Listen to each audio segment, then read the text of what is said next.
Bonjour, je suis Arnaud Legout et nous allons passer les prochaines semaines de ce MOOC ensemble. Dans cette vidéo, nous allons découvrir les notions d'objet, de variable et de typage dynamique. Pourquoi est-ce que ces notions sont tellement importantes en Python? Parce qu'en Python, tout est un objet. Par conséquent, dans vos programmes, vous aurez à manipuler de nombreux objets. Et le moyen en Python de manipuler ces objets, c'est de leur donner un nom par l'intermédiaire de variables. On dit que les variables référencent les objets. Regardons maintenant cette notion d'objet. Dans un programme informatique, un objet est un morceau de code qui va contenir des données. Mais il va également contenir un ensemble de mécanismes qui permettent de manipuler ces données et que l'on appelle méthodes. Les objets ont tous un type. Le type est le comportement par défaut qui va être défini pour ces objets. Par conséquent, le type va permettre de définir les données et les méthodes qui vont être associées à cet objet. Prenons l'analogie d'une chaîne de montage de voitures. Lorsque vous avez une usine, votre usine va construire des voitures et c'est cette usine qui va définir un ensemble de comportements que toutes les voitures qui vont sortir de la chaîne de montage vont avoir. Donc par exemple, la puissance du moteur, le fait que votre voiture va avoir des clignotants, des accélérateurs, va être déterminé par votre chaîne de montage. On peut donc dire que la chaîne de montage détermine le type des voitures qui va sortir de cette chaîne et que la voiture est l'objet qui sort de cette chaîne de montage. Revenons maintenant à nos programmes informatiques, à nos objets informatiques.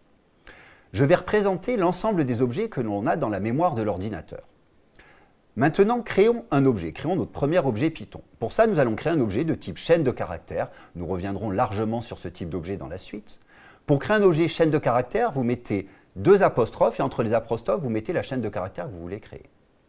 Lorsque vous appuyez sur le retour chariot, l'interpréteur Python va créer cet objet chaîne de caractères.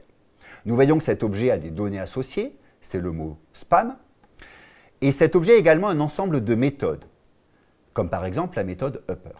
D'où viennent les méthodes de la chaîne de caractères puisque nous n'avons rien défini nous-mêmes? En fait, toutes les méthodes de la chaîne de caractères viennent grâce à son type, le type chaîne de caractères. Maintenant, nous pouvons appeler les méthodes sur ces objets. Pour appeler une méthode sur un objet, c'est très simple, il suffit d'utiliser la notation point.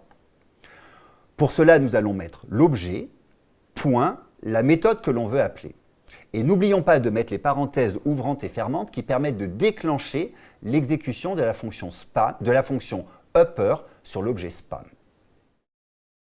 Maintenant que nous avons vu cette notion d'objet, regardons comment nommer les objets. On dit les référencer. Pour cela, on va affecter un objet à un nom de variable particulier avec une notation que l'on appelle la notation d'affectation.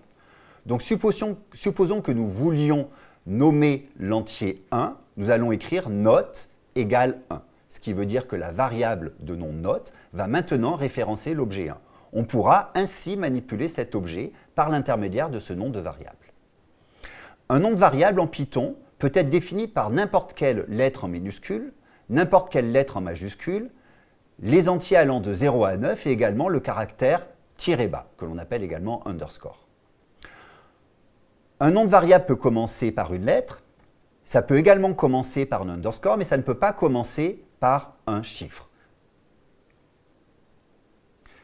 Un nom de variable prend en compte la case, c'est-à-dire qu'un nom en minuscule ou un nom en majuscule va représenter deux variables différentes.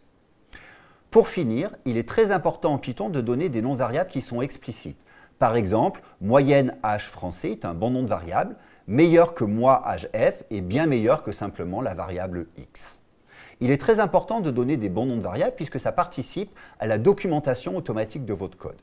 Et nous verrons dans les prochaines vidéos et les semaines suivantes que Python offre de nombreux mécanismes pour faciliter ce nommage explicite des objets que l'on manipule. Maintenant que nous avons vu les notions d'objet et de variable, parlons de la dernière notion importante de cette vidéo qui est le typage dynamique. Je vous représente ici l'espace des objets, comme nous avons vu précédemment, qui va contenir tous les objets que nous avons dans l'ordinateur, et également l'espace des variables, qui représente les variables qui vont référencer des objets dans notre ordinateur. Nous verrons dans la suite et dans les semaines qui viennent que cet espace de variables, on appelle ça en fait un espace de nommage. Supposons maintenant que je fasse a égale 3, ce qui veut dire que ma variable a va référencer l'entier 3. Lorsque je fais un retour chariot, Python va exécuter trois opérations. La première opération va consister à créer l'entier 3. Donc c'est un objet qui est créé dans l'espace des objets. Puis, il va créer une variable a dans l'espace des variables. Et pour finir, il va créer une référence entre cette variable 3 et l'entier, entre cette variable a et l'entier 3. Maintenant, supposons que je fasse a égale spam. Python va effectuer la même suite d'opérations. Il va créer un objet de type chaîne de caractères qui s'appelle spam. Puis, il va créer une variable a, mais la variable a existe déjà. Donc, il va simplement déréférencer cette variable a et lui faire référencer l'objet chaîne de caractères spam. Donc ici, on voit que cette notion de typage dynamique est très importante. En fait, qu'est-ce que ça veut dire, le typage dynamique? Ça veut dire qu'en Python, le type n'est pas lié à la variable qui référence l'objet, mais est lié à l'objet. En fait, Python est un langage que l'on appelle un langage à typage fort. Ça veut dire que le typage est lié aux objets et que l'objet va garder le même type durant toute l'exécution du programme.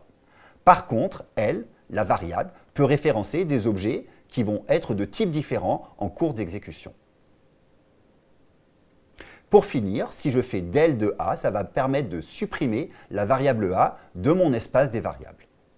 Si mon objet n'a plus de référence, on a un mécanisme en Python qui s'appelle un mécanisme de garbage collector qui va libérer la mémoire de l'ordinateur une fois que les objets ne sont plus référencés. Dans cette vidéo, nous avons introduit les notions d'objet, de variable et de typage dynamique. Ce sont des notions clés en Python parce que, comme nous l'avons vu, en Python, tout est un objet et par conséquent, pour pouvoir manipuler ces objets, il faut être capable de leur donner un nom. Et on leur donne ce nom par le mécanisme de référencement qui consiste à donner un nom de variable qui est égal à un objet. À bientôt!